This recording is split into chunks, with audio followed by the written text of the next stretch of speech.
The concept of land banking is a very famous concept throughout real estate. And in this video, I'm going to be talking about land banking and why it's important for you as an investor or a first-time buyer to invest in land banking properties. We'll begin by defining land banking. Land banking is the process of buying underdeveloped land and waiting for property appreciation and capital growth.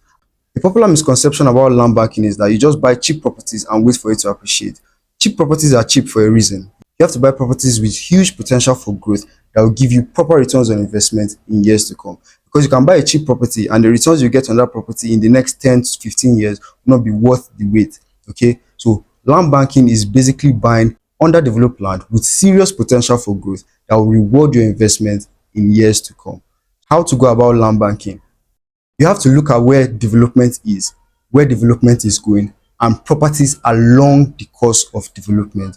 What this means is that if you find a location where development is going to go to, you buy properties along those locations. So once you buy properties along those locations, you can now wait for your investment to pay you, your investment to reward you. This is just the concept of land banking. So things you have to watch out for when you're land banking is, first of all, like I said, you have to watch out for development, where the development is going.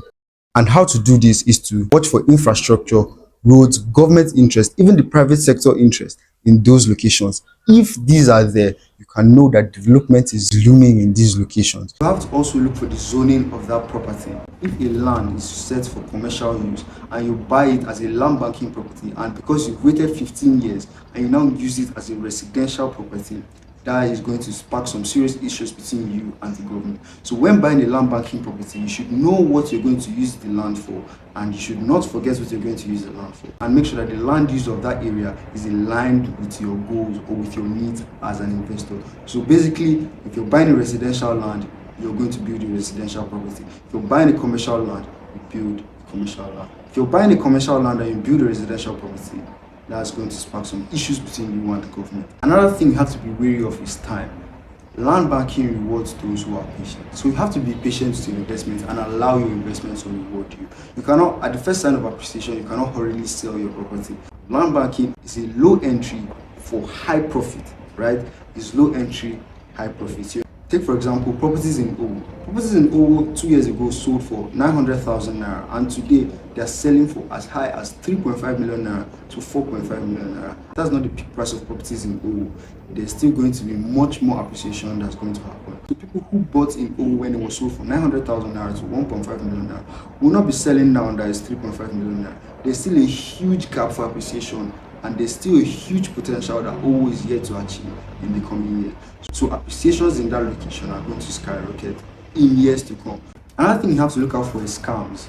Look out for scams in real estate, because in every venture you venture into, there will always be people that are set out to scam. Work with trusted and professional realtors and work with verified lawyers. There are a few reasons why people land bank, and one of the reasons is that land banking is an easy way to hold a property so that in the future, if you need a loan, you can get loans from the bank.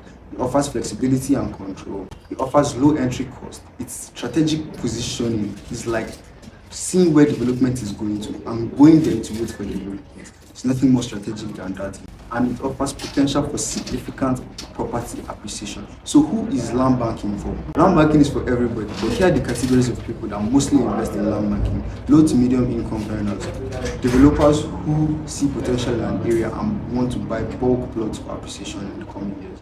Also, people who want to hedge against inflation. These are basically people who invest in land banking. So if you've not picked anything from this video, just know that land banking is not just about buying cheap properties.